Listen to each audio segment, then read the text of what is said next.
السلام عليكم ورحمة الله وبركاته. ان شاء الله هنعمل كيكة وهنحط فيها بقى بلح اسمر. طبعا ولاد بنت حبايبي بيروحوا الامتحان دلوقتي، فقلت اعمل لهم كيكة حلوة كده ومحشية بالبلح علشان تديهم طاقة كده وربنا ينجحهم ان شاء الله. طبعا ان في اعملها ب3 بيضات، بس طبعا البيض ده كبير، البيضة بصفرين.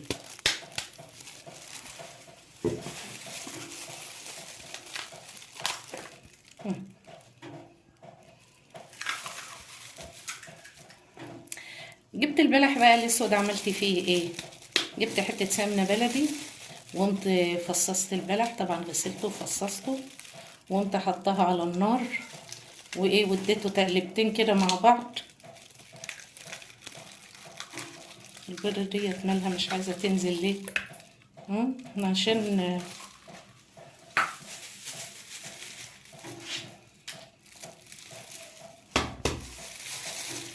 وقمت عطيله تقلبتين كده على النار بالسمنه البلدي. وطبعا هحشيه في قلب الكيك، فان شاء الله خليكم معايا وهتشوفوا الطريقه. حطينا البيض وهنبشر عليه قشر ليمون عشان تضيع اي زفره للبيض.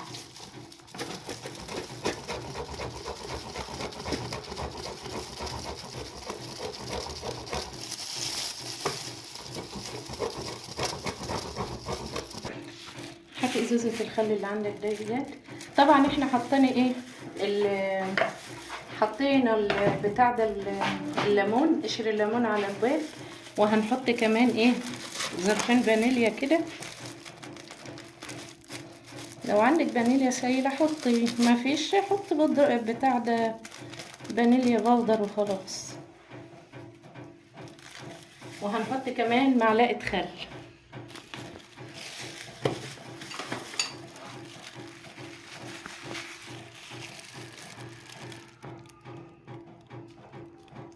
معلقه بس واحده كده.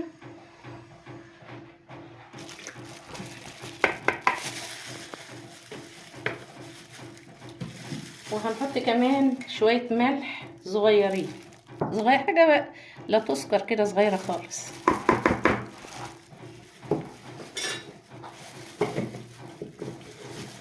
وهنضربهم ان شاء الله بالمضرب.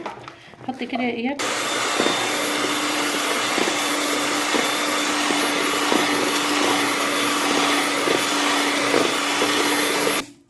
هنحط كوبايه ونص سكر برضو مع البيض وهنضربهم.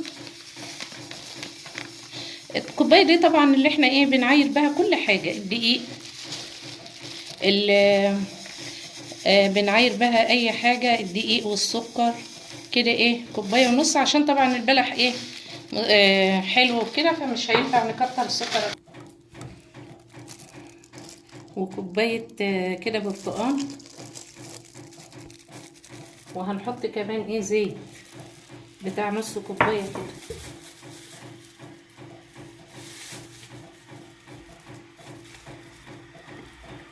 نص كوبايه زيت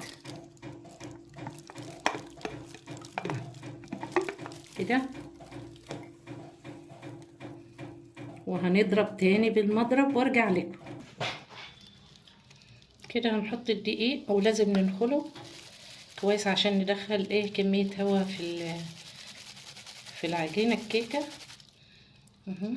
شوية كده ونقلب. هنا واحنا بننخل الدقيق بيكنج باودر هننخله برضو معاه.